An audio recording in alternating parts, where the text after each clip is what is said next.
Reddit fresh. Am I the idiot for calling my son ridiculous for asking me to uphold the promise I made more than 20 years ago? I have two sons, Jake, male 30, and Carlos, 30M. Carlos is technically my stepson, but he's my son. I adopted him. I have a ranch. It's only 2 hours away from the city, so I used to go every week with my son Jake when he was little. In one of these trips to the ranch, I offhandedly promised him that one day, the ranch would be his. I met Carlos's dad when Jake and Carlos were 6. I married him a year later.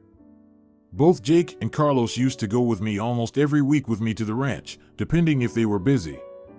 When they were both 16, Jake picked up football pretty seriously, so he couldn't go to the ranch so much anymore.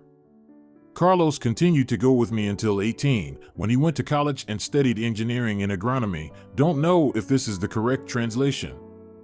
Jake got a degree in finance. After college, Carlos asked me if he could move to the ranch to work there full-time. Of course I agreed. That was 8 years ago. Since then, he has made great improvements, and I can confidently say he is the biggest reason as to why the ranch is thriving. He also now has a wife and a little girl who live there full-time. On the other hand, Jake didn't really show any interest towards the ranch. He maybe goes once every 4 months. I was having dinner with Jake the other day. We were reminiscing about a dear family friend who recently passed away without a will and how his family is now looking towards a long process of litigation because they couldn't agree about how to split his stuff. I said, good thing that I already decided mine. Jake was surprised and asked me how I'm going to split my net worth. I told him that the stuff from her mom was going to him and the ranch was to be split between Carlos and him, and the house will stay with my husband. Jake then asked me if I remembered the promise I made to him when he was 6. I said I did. Then he asked me why I'm not honoring that promise. I was shocked. I asked him if he was being serious, and he said yes. Then I said, it's insane that you are expecting me to do that. You're being ridiculous. He was not happy. We finished dinner quickly after that, and when I told him goodbye, he said to me to not contact him for a while because he had to sort out his feelings about this. That was a week ago, and he hasn't returned any of my calls. Carlos is also mad at me because Jake is basically his best friend and hasn't talked to him either. My husband is staying out of all of this, not the idiot. Carlos has sweat equity in the ranch at this point. You would be justified in leaving the ranch to Carlos alone. But you are splitting the ranch so Jake gets half of it. That's fair, and it's not breaking a promise. If Jake wants the entire ranch, he can buy out Carlos half, which Carlos has earned, not the idiot. Not sure if the people calling YTA have kids, because it's weird for them to be saying you should be keeping the promise to give a whole ranch to a 6-year-old child. You were obviously being sweet in the moment. Not to mention you didn't have 2 kids at the time. Now, for the next story. Am I the idiot for making our home into a no-religion space and including my mother in the rules? My female 27 girlfriend, female 32, finally moved in together after dating for 3 years due to money troubles keeping us in separate roommate situations. We're very excited to make our apartment into our own space, since for both of us this is the first home we've had without sharing with anyone else. My mother, and my late father, is rabidly Catholic. I was raised Catholic growing up, church every Sunday, praying before every meal and snack, blah blah. I refused to do confirmation, which enraged my mother, but she backed off after the priest told her that was my right. She didn't approve of me being bi, which is weird. She surprisingly is okay with gay people, and still dragged me to church hoping I'd grow out of it. Long story short, I moved out at 18 and have kept a respectfully distant relationship with her. She's mellowed a bit in her age, but she still tries to invite me to church every week, even after I told her plainly to cut that out. She's respectful to my girlfriend, mostly because I will choose her over my mother if it comes to that, and it nearly did when she accused my girlfriend of being a predator when we met due to our age gap. My girlfriend has an even more traumatic past with religion. When she was ousted at 12, her parents abused her until she was 18, then disowned her, the entire time using Bible quotes and God's mission as an excuse. She still believes in a God, just not in religion or worship, which I respect. With all our trauma about religion, we decided to make the place into a no-religion space. That means no praying, no religious symbols of any kind, no proselytizing, no talking about religious settings. My mother hates that because all her friends are churchgoers and 80% of her stories relate to something happening in church. She also gets mad that we make her take off or cover her cross necklace, as are the rules. She claims we're being hypocrites, to which I told her she's lucky to be in my life at all. Still, some of our friends told us we're taking it too far and using our trauma as an outlet for revenge. Not the idiot for the rest, like no religious artifacts and no religion talk, your house, your rules. But you're the idiot for policing what your mother wears even in your own home to such an extent. A single necklace is very subtle, and it isn't your role to dictate that jewelry be removed. You can ask politely, which itself would be ish, but at least respectful, but you have no right to demand. Not the idiot for banning religion in your home. I mean, you're adults and have had enough. You might give a pass for jewelry or storytelling of things that happened with church folks, though, as long as they aren't preachy or evangelistic. But you do you. I don't think you're being hypocritical at all. Now, for the next story.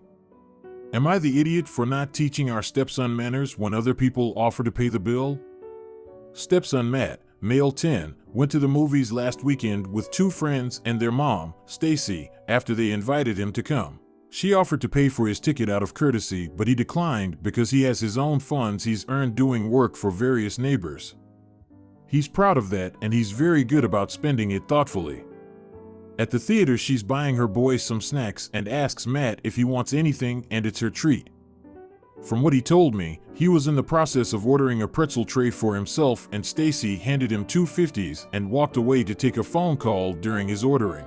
He ordered the pretzel tray, a large soda, a hot dog, small popcorn, and some sweets. The other boys each had the same thing except the hot dog, and they ordered large popcorn to share. When Stacy came back, she asked Matt for the change, and it was about 5 and change. She was annoyed with him that he spent so much. When she came to drop him off, she asked me to pay for half of his snacks. I don't know what his exact total was, and said I was rude for not teaching Matt about manners when someone else is paying. I asked her about the details and then told her she was out of her mind that she was asking in the first place when she offered to pay for his snacks. I don't know why she asked me directly and not Matt, but regardless, I think because she didn't tell him a limit and it wasn't excessive, aside from a hot dog and small popcorn, or 2 boys each ordered the same thing, that she should be on the hook for it anyway. I could easily pay the bill, as could Matt, but I find it rude of her. Matt is very respectful and has manners. He says please, thank you, lends a helping hand when he can, etc. Of course, he's barely a preteen, so we still pay for things obviously, but he likes to spend his savings reasonably on cartoon t-shirts and toys, snacks, etc., while still saving some of it for gifts for family from those school fair things. So, am I the idiot? TLDR, stepson ordered snacks while at the movie theater with his friend's mom, and she offered to pay, but later wanted me to pay for half his snack bill because it was excessive. Both his friends ordered similar food items. I told her she was out of her mind. Am I the idiot? Not the idiot, she specifically said it was her treat. If she wanted to be more specific than that, she should have said so, or at least made herself available to answer questions like, is it okay if I get this? Saying it was her treat, handing him money, walking away, and then giving a surprised Pikachu face that he gasped spent the money she gave him. She's just being stupid. YTA, are you seriously blaming the mom for your son's actions? Your kid obviously knew what a budget was when he was spending his own money, but as soon as his friend's mother offers to pay for some snacks, he magically wants a hot dog and more things? When I was younger and a friend/friend's parents offered to pay, I made sure I got the cheapest thing, not the equivalent of what that person was ordering. Now, for the next story. Am I the idiot for not allowing alcohol at my wedding and not telling people why? I, female 28, am marrying my fiancé James, male 25, in September. We sent the invites out in January and made no mention of the fact we won't be serving alcohol at the wedding, but we won't. We will only be serving non-alcoholic options, and there won't be any available for people to buy at the bar. I'm a recovering alcoholic, sober 4 years 7 months, but if I'm out socially and a discussion about having alcohol comes up, I always lie and tell people I'm seriously intolerant to alcohol and it makes me very sick. I just don't want people to know about my sobriety. It's none of their business. Only my best friends and immediate family know, and my fiancée obviously. James' birthday was in early April and we rented a room above a pub. Yep, big fun for the recovering alcoholic, as you can imagine, to celebrate. Convos about our wedding came up and I don't remember exactly how, but I ended up talking to a group of not so close friends, more James friends and my acquaintances, about the wedding. I said it was going to be an alcohol-free wedding and they were pretty incredulous. Especially as James' birthday was not alcohol-free. They asked why and I said I wasn't giving a reason, there's just no alcohol. They asked if I was pregnant, I said no. I just don't want alcohol at my wedding. I was called a buzzkill and told that people go to weddings to drink, that it's polite to put money behind the bar for your guests, particularly if they are evening guests. It ended up in this big debate about drinking at weddings. One of our much closer friends joined the convo and asked why I didn't just tell them all why I don't drink. I said it was none of their business, pretty rudely to be honest, but I was getting pissed off at this point. One of James' friends said being honest about it was the least I could do, and it was wrong of me not to at least explain myself. One of them also made a fairly unpleasant joke at my expense, basically suggesting I'm the ball and chain now for James. I took myself out of the conversation because I was upset, but I still don't think I owe anyone an explanation despite what they say. Am I the idiot? Edit. A few people have brought this up, so I thought I'd address it. We didn't put it on the invites because BYOB isn't really a thing here with these kinds of venues, so we figured people won't. If they do, I can't stop them drinking it, but I'd rather they didn't. However, if we put that it's a dry wedding, more people will try and bring their own. And because we've told the venue there's no alcohol, we have to pay a very steep corkage fee if people bring it and the venue staff notice. So we have to pay a considerable amount if someone was really obvious about it, and we all know drunk people aren't great at secrecy.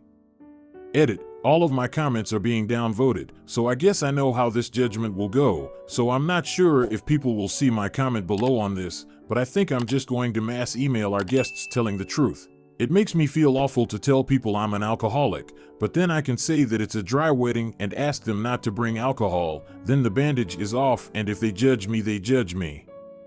That's probably better than lying anymore, seeing as the lie never made much sense anyway. YTA. Honestly, you might have an actual riot on your hands if people show up to a wedding and there is no alcohol if you don't warn people beforehand. People get pissy when they are surprised by something negative. Every culture is different, but I go to a wedding to drink. I wouldn't travel and spend hundreds of dollars to go to a wedding that was dry.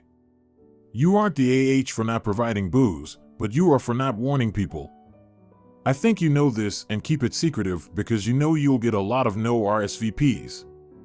People will leave early to go to bars together, FYI. You're the idiot and I'm sober, too.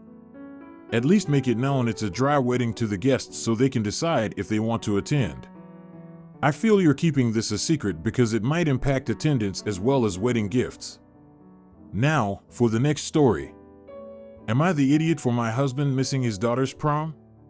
I am 36, female, have been married to my husband Josh, 40, for 10 years. We have a 9-year-old daughter Lauren together, and my stepdaughter Riley is 18. About a year ago, I booked a vacation with my girlfriends for one of their bachelorette parties. It's this weekend in Tennessee. We leave Thursday and come back Monday. This weekend Lauren has a cheerleading competition that Josh is taking her to. Lauren is required to have a guardian there the whole time, and she needs to arrive early Friday and leave Sunday. We did ask the cheer director if a friend's mom could bring her and my husband could meet her thereafter, but they said no. And if she's not there for the check-in time, she can't compete that weekend. Riley's prom is Friday. Riley did not have a junior prom and her school only has senior prom. We found out the date of prom after school started and the trip had already been booked and paid for. My husband is now going to be missing Riley's prom to take Lauren to her competition. Riley thinks this is extremely unfair and that we're playing favorites since she'll never get this chance again, and she wants pictures with her dad and sister. She's been messaging my husband about it. Lauren doesn't want to miss her competition and risk her spot on her team. My husband asked if I'd cancel my trip and I told him no. The trip has been booked, paid for, and I also need a break.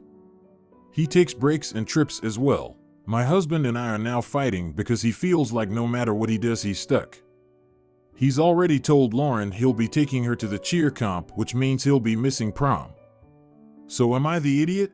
Update: I have decided to stand my ground that I will not be canceling my trip. I will be getting on the plane in the morning. Josh just sat down with me, Riley, and Lauren to talk about the weekend. He explained he'll be taking Lauren to her competition while Riley's mother takes pictures with her at prom. He said he taught the girls about commitment and he's not going to have Lauren's absence have the team forfeit. He told her we could take pictures if she wanted to put her dress on a second time, but she said it won't be the same and she's upset. Riley is upset with her father and thinks he's favoring Lauren.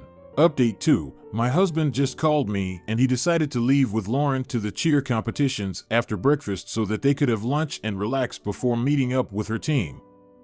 They are officially safe at the hotel for the competition. Not the idiot, and I don't understand why everyone is acting like prom pictures with parents is some insanely magical thing.